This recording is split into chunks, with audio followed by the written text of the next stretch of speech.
New world के मुअज़्ज़िज़ दोस्तों, मैं हूं हसन अली और आप तमाम देखने और सुनने वालों को अस्सलाम वालेकुम। जी तो नाज़रीन गिरामी, जैसा कि पिछली अक़सात में हमारा मौज़े सुकन 2 रोज़ की लड़ाई पर पहुंचा था, तो आइए चलकर एपिसोड 4 का आगाज़ करते हैं।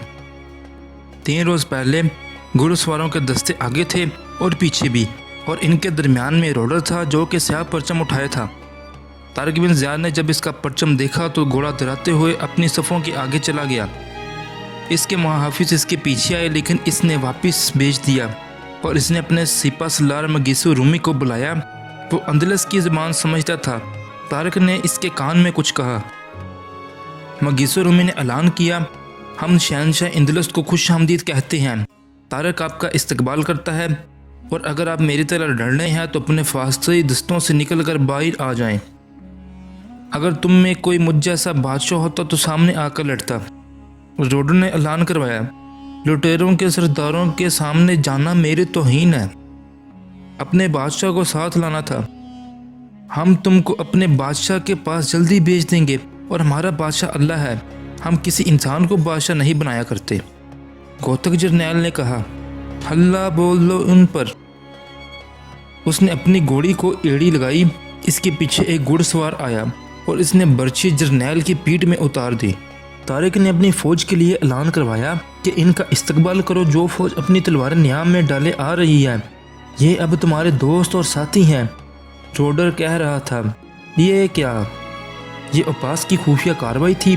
गोते की तादाद में तसल्लुत पाया जाता है। बाज़ माहिरीन ने तादाद 20,000 लिखी है और कुछ ने 25,000, एक ने 15 और 20,000 के दरमियान लिखी है। गोते की तरफ से पैगाम आया, रोडर, तुमने गोत्र की बादशाही का खात्मा किया था और तख्त नशीन हो गए थे। इस दिन बगैर लड़े ही जंग का पासा पलट गया था। फिर अगले दिन रोडर ने बहुत हमले करवाए, लेकिन हर हमला पसपाई इख्तियार कर गया। मुसलमानों की तादाद एक ही बार में 20,000 का इजाफा हो गया था। तारिक बिन ज़ियाद को जब इतनी ज़्यादा तादाद मिली तो इसने अपने जंगी हरबों में एक हरबा आजमाया और गोथों में से एक को जरनैल बना दिया। एक जरनैल बादशाह इंदलस के खेमे में आया और कहा, गोतक धोखा दे गए हैं, लेकिन आप परेशान ना हो, हम गोथों की नस्लें ख़त्म कर देंगे। तुम इससे काबिल हो जो ये कह रहे हो तो लड़ाई पहले दिन ही ख़त्म हो जाती। तुमने इसका क्या बिगाड़ लिया जो तादाद के लिहाज से इस तरह है जैसे पाँव के नीचे चूंटियाँ। रोडर के पास फ़ौज अभी भी ज़्यादा थी, मगर अंदलसी फ़ौज जज्बा हार बैठी थी। जंग पर तारिक ज़ियाद छाया हुआ था, जबकि जंग का बकिया रोज़ भी रोडर को पसपाई ही इख्तियार हुई। जंग के 8वें रोज़ का सूरज तुलू हो चुका था। रोडर ने अपनी फ़ौज को मैदान में नहायत अच्छे तरीके से खड़ा किया था। वह अपने सफ़ेद घोड़े एलिया पर सवार था।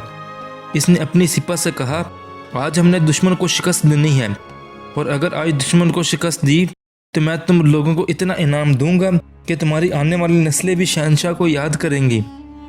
तारिक बिन ज़ियाद अपनी फ़ौज के साथ सामने था और कहने लगा, ए कौमे गोथ, अगर तुमने शिकस्त खाई तो अंदलस में तुम्हारी नस्लें ख़त्म हो जाएंगी।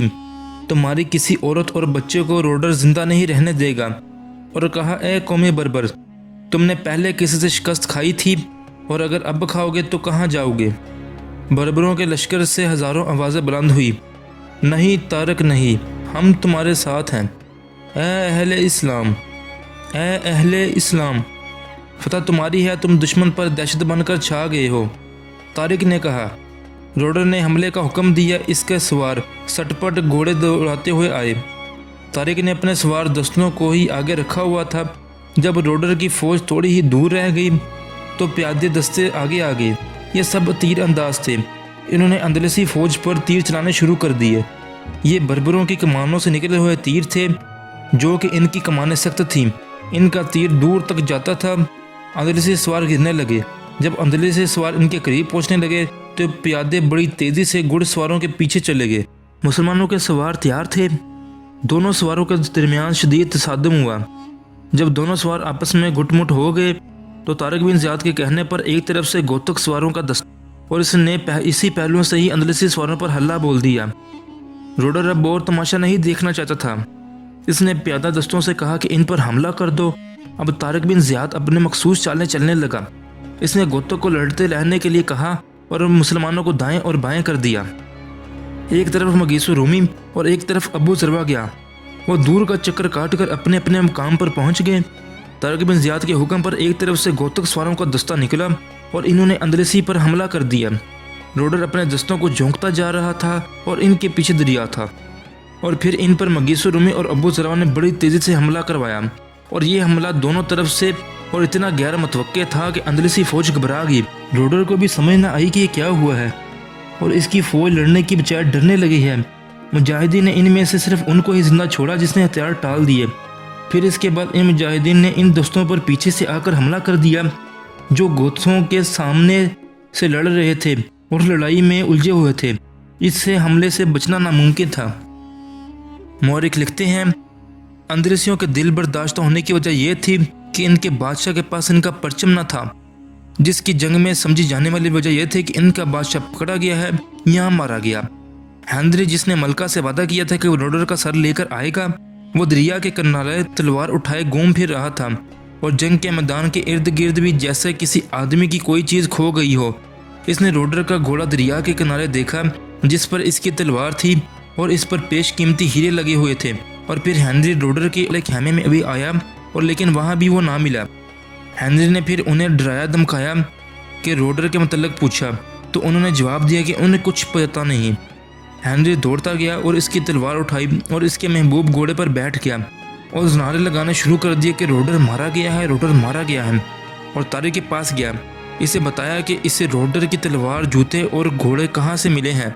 8 دنوں کی جنگ کا خاتمہ ہوا۔ لین پون لکھتا ہے کہ 8 دنوں کی جنگ نے مسلمانوں کو 800 سال تک اندلسی دے دیا تھا۔ انہوں نے اور بھی جنگیں لڑی، پر لیکن فیصلہ کن جنگ یہ تھی جسے جنگ غادیت کے نام سے مشہور تھی۔ تمام مورخوں نے لکھا ہے کہ روڈر کا کچھ پتہ نہ چل سکا، اور بعض نے لکھا ہے کہ اس نے خود ڈوب کر اپنی جان دے دی۔ اس جنگ میں اندلسیوں کے 50,000 سے بھی زیادہ سپاہی ہلاک ہوئے، اور ان میں نامی گرامی جرنیل اور نواب بھی تھے۔ روڈر کی اس فوج کے 30,000 سپاہی جنگی قیدی بنائے گئے اور بقیہ 20,000 گوتھک مسلمانوں کے ساتھ شامل ہو گئے، اور کہا جاتا ہے کہ اندلسی فوج اپنے ساتھ جو موٹے رسے لائی تھی کہ مسلمانوں کو قیدی بنا کر باندھ کے لے جانا ہے، اندلسی اسی رسے سے باندھ کر جنگی قیدی بنائے گئے۔ ایک مورخ سٹیفن نے لکھا کہ حیرت ناک منظر نہیں کہ طارق روڈر کی شکست کو دیکھ رہا تھا، بلکہ طارق خود حیران تھا کہ 12 سال کی فوج نے اتنی بڑی فوج کو کیسے شکست دے دی۔ آخرکار اس کی حضور پاک صلی اللہ علیہ وسلم کی بشارت سچ ہوئی۔ یہ تو پیارے دوستوں، یہ تھی ہماری آج کی ویڈیو۔ اگلی ویڈیو آنے تک اپنا اور اپنے پیاروں کا خیال رکھیے گا۔ اپنے میزبان کو دے اجازت، اللہ نگہبان۔